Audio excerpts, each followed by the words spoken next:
ভর্তা মানে ভাত একটু বেশি খাওয়া, আর সেটা যদি হয় স্পেশাল কিছু, তাহলে আর কি চাই। বাঙালির প্রিয় ভাত, ডাল আর আলু চোখা, সেখান থেকে ইনভেন্ট হতে হতে বাঙালি এখন সব কিছু দিয়ে ভর্তা বানিয়ে খেতে বেশি পছন্দ করে। আমি বা ব্যতিক্রমী কেন হব?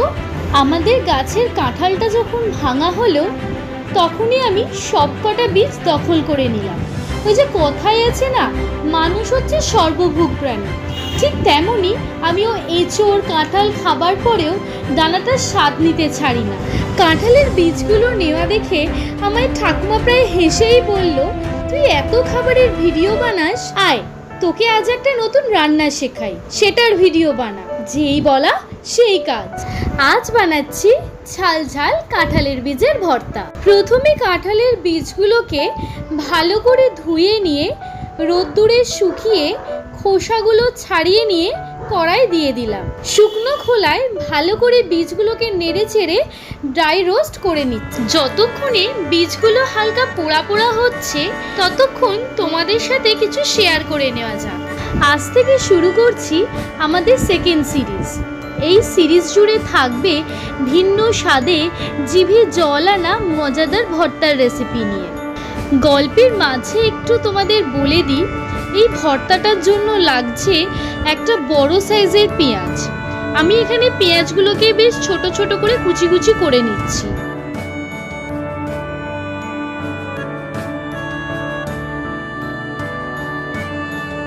কড়াইতে একটু সর্ষের তেল দিয়ে ভালো করে চারদিকটা নাড়াচাড়া করে নিলাম।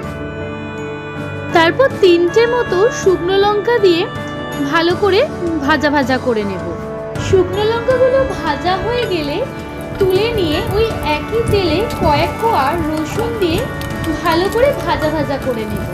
রসুনগুলো গোল্ডেন কালার হয়ে গেলে আমি এবার কিছুটা পেঁয়াজ কুচি এখানে অ্যাড করব, দিয়ে ভালো করে নাড়াচাড়া করে নেব, পেঁয়াজগুলো যাতে গোল্ডেন কালারও হয়ে যায়।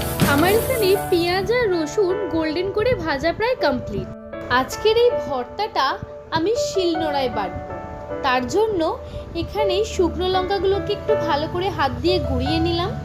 তারপর ভাজা রসুন আর পেঁয়াজটাকে দিয়ে একটু ভালো করে মাখিয়ে নিয়ে শিলনোড়ায় বাটতে শুরু করলাম। আমাকে ঠাম্মা প্রথমেই বলে দিয়েছে, আজকের ভর্তাটা কিন্তু তোকে শিলে বেটেই করতে হবে। ভর্তা যদি শিলনোড়া দিয়ে না বাটা হয়, তাহলে নাকি ভর্তার সেই পুরনো দিনের স্বাদটাই নাকি পাওয়া যায় না। এখানে আমি কাঁঠালের বীজগুলোকে অল্প পরিমাণে নিয়ে ভালো করে থেতো করে নিচ্ছি, যাতে আমার পরে বাটতে খুব সুবিধা হয়।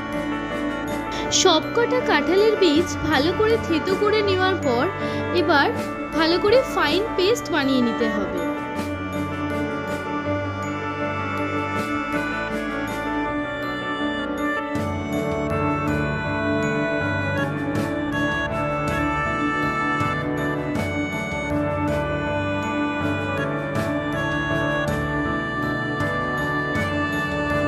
আমার এখানে বীজগুলো বাটা প্রায় কমপ্লিট। আমি একদম মিহি করে বাটিনি, অল্প ছোট ছোট আধ ভাঙা বীজ রেখেছি, যাতে খাওয়ার সময় মুখে পড়লে ভালো লাগে। ভাজার সময় যে কুচি করে রাখা পেঁয়াজ অল্প করে সরিয়ে রেখেছিলাম, এবার ওটা উপর থেকে দিয়ে ধনেপাতা অ্যাড করে ভালো করে হাত দিয়ে মাখিয়ে নিচ্ছি।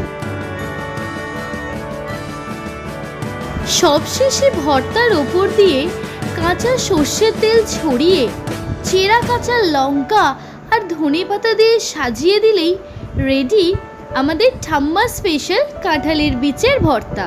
সানডের দুপুরে এক থালা ভাত আর সাথে যদি এরকম ঝাল ঝাল ভর্তা থাকে, তাহলে আর কি চাই। থ্যাংক ইউ সো মাচ ঠাম্মা, আমাকে এত সুন্দর একটা রান্না শেখানোর জন্য। So if you like my video, do subscribe my channel and press the bell icon for updated my new video. Thank you.